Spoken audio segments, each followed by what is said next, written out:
tomando. Bueno, gracias Mario, un gusto estar aquí con Ana. Gracias compañeras del permiso del movimiento de salud de este gran país, Colombia, y de este momento tan especial con este gobierno de Petro, que como todos los gobiernos avanzados de América Latina tienen sus traspiés, tienen sus falta de definiciones a veces de los proyectos, ¿sí? Y en salud a veces no son los mejores que metieron proyectos adelante, etc. Pero ahí vamos. O sea, yo creo que nuestros gobiernos, y voy a hablar, digamos, ahora de Chile, aunque hablo mucho también de México, pero voy a hablar de Chile. También me parece que el gobierno de Gabriel Boric, aunque se propuso en su momento un gran proyecto de transformación, claramente la correlación de fuerzas no lo ayudaba. Y una de las cuestiones principales que enfrentó fue que se comprometió profundamente con la reforma constitucional en su primer año, que fracasó. El pueblo chileno, a pesar de ser una reforma constitucional después de la pinochetista muy profunda, muy interesante, el pueblo chileno le dio la espalda y no la aprobó. Después tuvieron que hacer otra reforma constitucional más a puertas cerradas, no tan popular, etcétera, participativa como la anterior, de la derecha, y también fracasó. Entonces estamos en empate técnico prácticamente. Entonces, bueno, eso afectó profundamente al gobierno de Boric y también generó una especie, después del primer fracaso, generó una percepción en la sociedad civil, incluido por los medios, que también participaron en que esta constituyente no se aprobara. Claramente, o sea, los medios de comunicación en nuestros países juegan un papel fenomenal, y eso que los estados son los que le dan la posibilidad de existir, porque son medios públicos, aunque sean comerciales, y juegan siempre en contra. Entonces, ahí lo que pasó es que ellos tuvieron mucho que ver en la opinión de la primera constituyente que fracasó, porque generaron en la opinión pública una opinión de que iban a perder la casa, los que no tenían casa, de que iba a caer la bolsa y que jamás habían tenido nada que ver con la bolsa. Entonces, un manejo de la opinión pública muy brutal que hizo que esto fracasara, además de otras críticas que se hacían también, pero que igual votaron a aprobar la Constitución, en términos de que había sido una Constitución hecha por grupos que siempre habían estado ausentes, las mujeres, etcétera, o sea, los indígenas. Principalmente, por primera vez, los chilenos supimos que teníamos una cantidad enorme, no solamente los mapuches, los aymaras, etcétera, sino los pacuenses, que no tienen nada que ver con los chilenos, dicho de paso, de la isla de Pascua. Pero por fin supimos de los pueblos ancestrales de Magallanes, una cosa muy impresionante, muy dolorosa, o sea, de cómo la historia ha sido manipulada, ¿no? Y no tenemos idea de lo que ha sido nuestra historia, nuestros pueblos originarios, más claro, los mapuches, pelearon 300 años contra los españoles y era muy difícil opacarlo, están hoy día ahí en lucha. Entonces, bueno, pero ya se me fue la nota, ¿dónde iba? A hablar de Boric.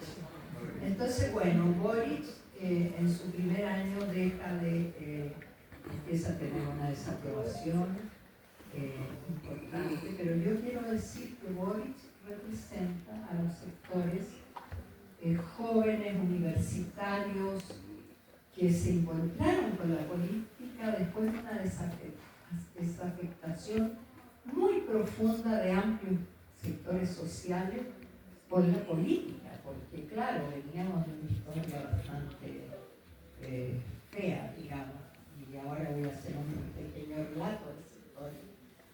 Pero él tiene a estas alturas, en mi opinión, una baja aprobación, 30-33%.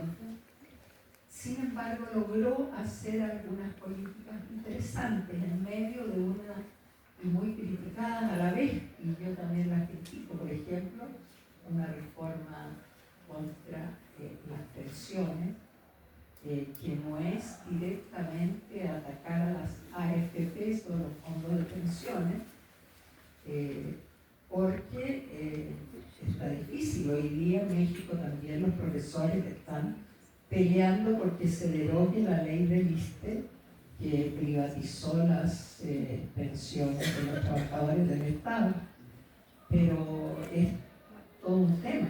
O sea, no es llegar ni hacer, porque resulta que están comprometidos una cantidad inmensa del PIB en el manejo de las pensiones, que están en fondos que además el capital es tan inteligente que los tiene comprometidos y enredados en una serie de inversiones transnacionales, etcétera, etcétera.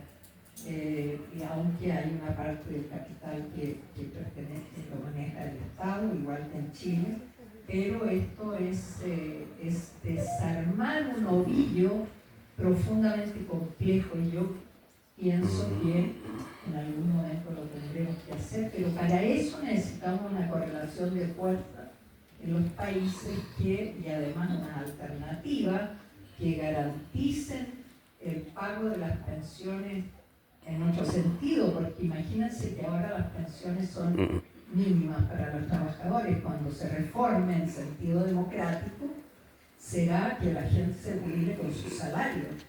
Para eso se necesitan fondos inmensos que paga el Estado. Entonces, y ahora, ¿no? Con las privatizaciones también, las pensiones las paga el Estado y paga una cantidad inmensa de su aporte fiscal para las pensiones. Entonces es un gran tema.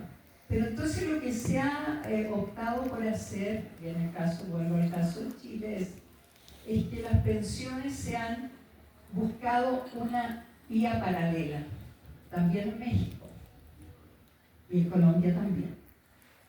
Esa no me la conozco. Entonces, la vía alterna, ¿qué significa? Empezar por otra vía sin tocar, o sea, trabajar con los fondos de pensiones para disminuir el costo de lo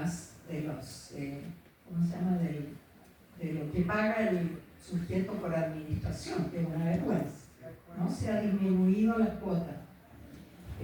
Pero a la vez lo que se ha empezado a hacer es buscar mecanismos alternos para pagar pensiones, para subir las pensiones complementarias a lo que recibe la gente. Y para eso hay que hacer un sistema paralelo de institucionalidad que pueda complementar eso, ¿sí? Y dar garantía que la gente viva mejor cuando se jubila. Y de manera que, bueno, ahí hay un aporte del Estado. Y lo que se hizo en Chile fue una propuesta de un 6%, 5 o 6%, que se planteaba que el 5 o 6% fuera a un nuevo fondo solidario público. Y bueno, como todas las leyes que se han hecho en Chile para tratar de resolver los cuellos de botella y de la crisis sociales, de la educación, de la salud, de las pensiones, la derecha, que además tiene mayoría en el Parlamento, manipula, no dice, bueno, generalmente dice que no a todo, pero en este caso dio una conveniencia y lo que hizo fue dejar solo 1,5% para la creación de este fondo solidario, y lo demás lo mandó de nuevo a los fondos individuales de las AFP. Entonces, claro, hay una rabia y hay un coraje, pero lo que El tema es que ya hay un pequeño fondo y sobre ese fondo, o sea, es abrir de nuevo el tema de lo público y lo solidario que se haga en un punto medio por ciento. Y lo interesante en el caso de Chile es que por primera vez el capital va a aportar algo a las pensiones. El 4 o lo que queda de la diferencia del 1,5% a fondos individuales y el 1,5% a este fondo de no de capitalización. La zanahoria. Pero abre, o sea, ahí lo interesante es que se abre una brecha, se abre un pequeño abertura, resquicio para después con un parlamento más a favor se pueda empezar a transformar en ese proceso. Entonces, y salud, bueno, salud tiene una trayectoria interesante, o sea, acuérdense, no sé si saben, pero en Chile existió los jóvenes, esto para los jóvenes, sí, existió un sistema nacional, un Servicio Nacional de Salud, el SNS, que era una institución pública integrada, hospitales, atención primaria, con lavandería, con farmacia, con laboratorios, con integrada. O sea, yo siempre digo, y yo siempre digo que tenemos que volver a algo parecido a eso en ese país, desmedicalizado. O sea, necesitamos en términos de la organización un sistema integrado. Este también era muy centralizado, pero a la vez tenía un sistema de redistribución de recursos a nivel de toda la geografía del país, muy interesante. O sea, a mí me tocó estudiar en la época de la Unidad Popular, para que vean lo antigua que soy. Entonces tuve el privilegio de formarme en el Servicio Nacional de Salud. Porque yo soy matrona chilena, las maternidades y los hospitales eran del Servicio Nacional de Salud. El personal lo contrataba el Servicio Nacional de Salud. El sindicato único de los trabajadores de la salud, que después fue segmentado igual y aniquilado y segmentado sobre todo entre lo hospitalario y lo municipal de la atención primaria, que fue como se destruyó el Servicio Nacional de Salud, con un presupuesto público, con una articulación con las formas de seguridad social que en esa época eran las cajas de seguridad social, que eran por rama, pero como tenían, excepto alguna, que tenía mejores servicios médicos, pero la mayor parte de la atención médica y de la prevención ocurría en el SNS, en el Servicio Nacional de Salud. Bueno, esa magia a mí me tocó en la época de la Unidad Popular, donde se profundizó el desarrollo del Servicio Nacional de Salud en componentes muy interesantes, o sea, se amplió la cobertura, se hicieron trenes por la salud a lo largo de Chile para distribuir servicios odontológicos, etc. Pero también la participación en los centros de salud. Y también estábamos estudiando en esa época, a mí me tocó especialmente trabajar con el doctor Zipper en un equipo del Hospital Barros Luco, y en ese hospital se estaba perfeccionando el sistema de la aspiración para los abortos, para hacer la ley del aborto generalizada. O sea, estábamos en un proceso de avance con un apoyo de los trabajadores y con mejores condiciones. O sea, hubo desabastecimiento porque por un lado había un boicot de los camioneros financiados por la CIA, por Estados Unidos, eso está comprobadísimo. En esa época lo decíamos y me decían, ay, ya tú con la CIA. No, comprobado posteriormente. Y luego tuvimos también desabastecimiento porque aumentó el consumo, aumentó el empleo, aumentó el salario, etc. O sea, fue una época, déjenme decirle, maravillosa para los que estábamos en la universidad en esta época. En la universidad también ingresaron los trabajadores con derecho a estudiar. Entonces, bueno, muchas cosas. Eso se acabó. Y eso se acabó en varios periodos. Voy a hacer una enumeración muy rápida. ¿Sí? Se acabó en el año 78, oficialmente se decretó el fin del Servicio Nacional de Salud. Y se segmentó.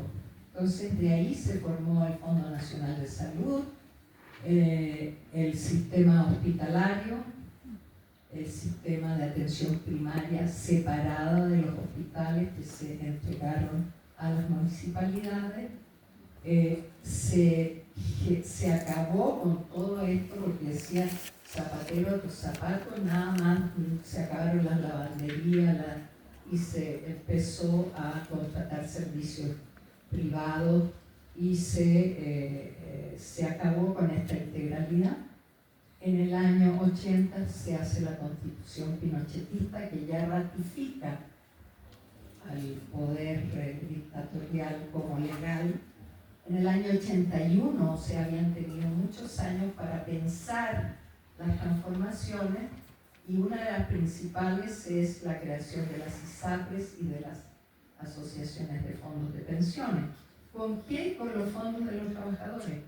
No hay inversión ninguna de esas empresas privadas, ninguna. Eso hay que decirlo claramente. De manera que el 7% y el 10% de las pensiones pasan a las ISAPRES y a las AFP. Y fíjense la trampa, porque las AFP teníamos un sistema general de pensiones que se queda, o sea, hay todo un impulso ahí mediático para que la gente no, cámbiate porque vas a tener mejores pensiones, y se van a las AFP. Y el sistema de pensiones público se cierra para el ingreso. Los que no se fueron se quedan ahí, pero ahora ya se está acabando con el último que estaba ahí a estas alturas y se muere. Ahora con este 1.5 se abre nuevamente. O sea, interesante. Pero en salud también, o sea, en salud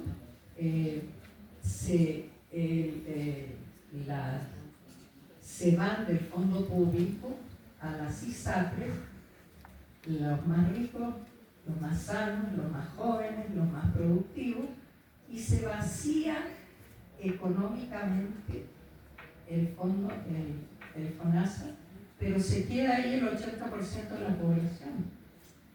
Entonces, bueno, ese es más o menos el panorama. Lo último que ha pasado es que, o en el camino, se ha tratado varias veces de limitar las ISAPRES, el poder de las ISAPRES, y claro, los que queremos que desaparezcan, estamos en esa lucha, pero en un momento, en el 2002, se hace una propuesta de modificación del aporte hacia las ISAPRES del 7% para cambiarlo por el 3,5%. Con Lagos, presidente Lagos, que es un presidente disque socialista convertido en neoliberal, que hizo muchas cosas profundamente dañinas. Y resulta que lo que hace Lagos es que en vez de producir este cambio que era fundamental para limitar el poder de la ISAPRES y mandarlo al fondo común, lo que hace es inventar un nuevo sistema para todos, el público y el privado, con la lógica neoliberal que es GES o, ¿cómo se llama? Auge GES, el auge GES, que es la creación de un paquete de padecimientos, enfermedades limitadas por edades y por etcétera, una serie de circunstancias que empiezan con una prueba piloto chiquita de 4, 8 y hoy día son 80 y tantas, y que en el fondo es instalar dentro de la lógica y el parejo para lo público y lo privado un paquete priorizado de atenciones, ¿sí? Garantizado. Entonces, ¿qué pasa con el sistema público que atiende a la mayoría de la población? Que tiene que cumplir las garantías. Resulta que todo se va a tratar de cumplir las garantías y los demás padecimientos o todo lo demás que era supuestamente integral todavía en términos de atención queda abandonado. Y tampoco se logra ir al ritmo de mantener este proceso de garantía y por lo tanto es un fracaso. Y el último intento por resolver esto lo pone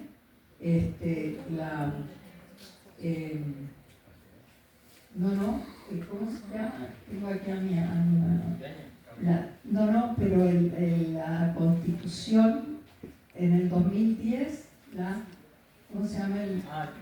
El Tribunal Constitucional en el 2010 dice: esto es injusto, las ISAPRES están cobrando, haciendo segmentación por edad, y lo prohíbe, y dice que está prohibido y que tiene que devolverle el dinero a los sujetos. ¿Y sabe cuándo se operacionaliza esa decisión del Tribunal Constitucional? En el 2024,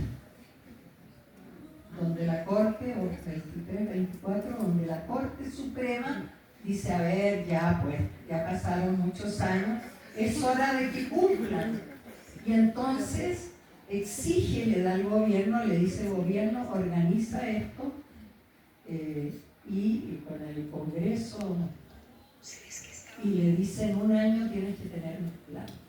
Y hay una serie de propuestas, pero finalmente sale la llamada ley corta, que significa que efectivamente le devolverán a los miembros de la ISAPRE, que son como 2,5 millones, el dinero cobrado en exceso, pero solo de los últimos 4 años.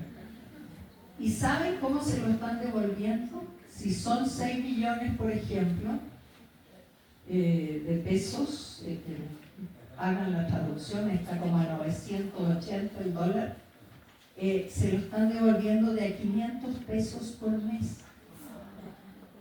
Entonces es una vergüenza.